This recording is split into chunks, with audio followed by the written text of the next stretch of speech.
Okay, so this week we are making focaccia, specifically the kind you would find in the region of Bari, Italy, which is like the little boot on the map of Italy, boot heel, obviously. So we are going to start with potatoes. Part of this recipe includes making mashed potatoes and putting them in the dough.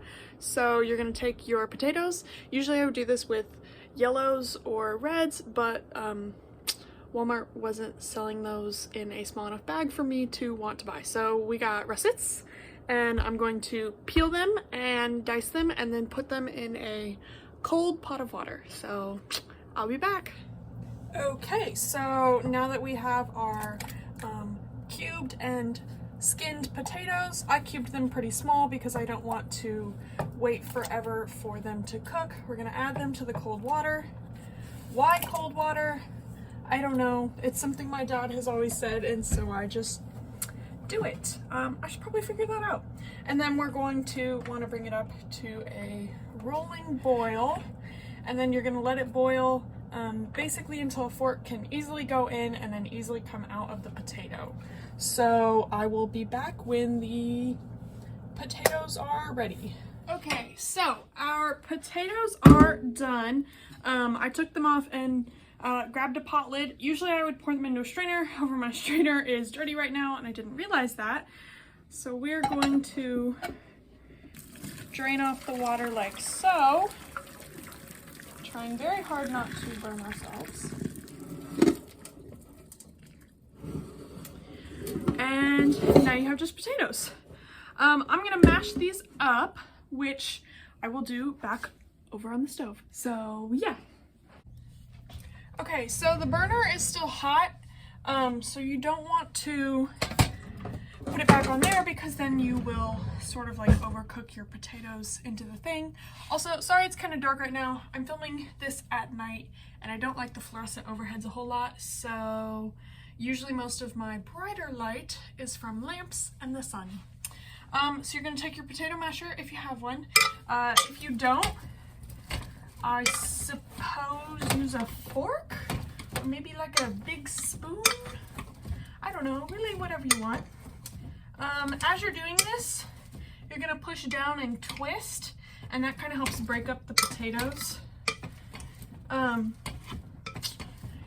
so usually if you're making real potatoes, or not real potatoes, but like ones you would eat for dinner, you would like put in cream and butter and sour cream and cheese and salt and whatever, garlic maybe, and I would probably do that now and like help mix it in, but we're putting this in bread, so you're just gonna mash straight up potatoes. Okay, welcome back. It is the next morning. As you can tell, it is much brighter in here. So we're gonna make the bread. It says start with 300 grams of flour. However, we don't have a scale. So according to Google, that is roughly 2.4 cups of flour. So we did what we could. It says do this on your counter and make like a volcano. My counters aren't very big, don't want to clean them, so we're doing it in a bowl that is big enough to allow me to make a volcano inside the bowl, which you can't really see because every time I move it, the flour moves. But, so yeah, start with your volcano. I'm kind of just pushing the flour towards the sides of the bowl and leaving sort of like a hole in the middle. So after that, we are going to add 2 tablespoons of olive oil. Actually, we're gonna do salt first. We're gonna do a tablespoon of salt. And I am using the right salt this time.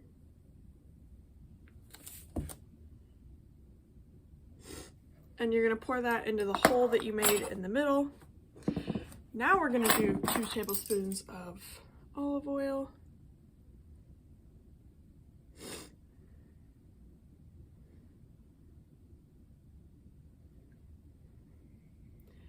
Now we are going to add our mashed potatoes that we made last night.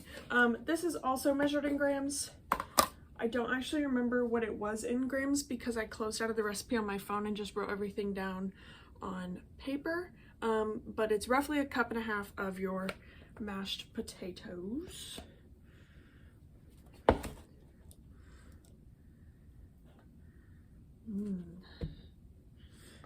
And then I'm not being super exact right here, so it'll be okay though, because it's a bread and it'll be fine. Okay, now you should have lukewarm water. This is, well, the recipe says lukewarm water, but basically warm water, like the temperature you would shower in maybe. And then you're gonna add your yeast. It says roughly 15 grams, but each little packet is 7 grams. So we're gonna do 14 because that is close enough. And you're gonna add it right on top of the potatoes.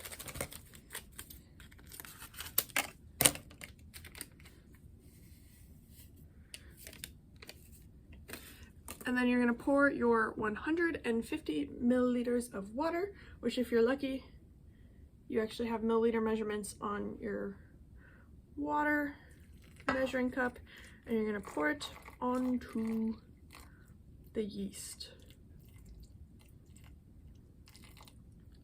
Okay, now this next part is not so fun, but you're gonna take your hands, wash them well, and you're gonna just go at it until it's all mixed together. So I'm gonna turn the video off because I won't be able to touch my phone after I start doing this. Okay, so we have our dough sort of mixed up, but the flour is not wanting to incorporate.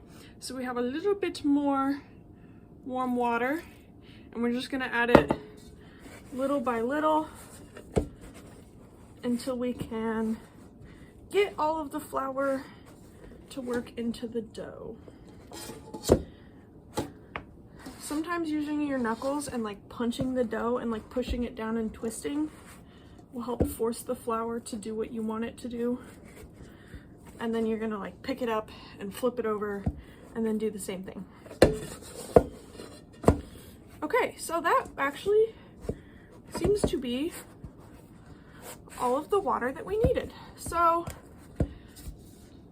I've got my lovely dough. I'm gonna keep punching it for a little bit, flipping it over, punching it, flipping it over, pulling it, whatever. Really just kind of make sure it is all worked in there. And then I will come back with a cookie sheet and we will get it ready to prove. Okay, we've adjusted our camera angle to cut off my head, but so that you can see our cookie sheet. So you're just gonna put a little bit of olive oil on it. You don't need to spread it around because the dough will do that by itself in a moment. And gracefully knock that onto the pan. And then you're going to just sort of force it into a rectangle that's about proportional to the size of your cookie sheet. It's gonna be pretty small right now compared to the cookie sheet, but that's okay because that's why we let it rise. So once you get it, so like you'll pull it out and it'll just like kind of squish back together.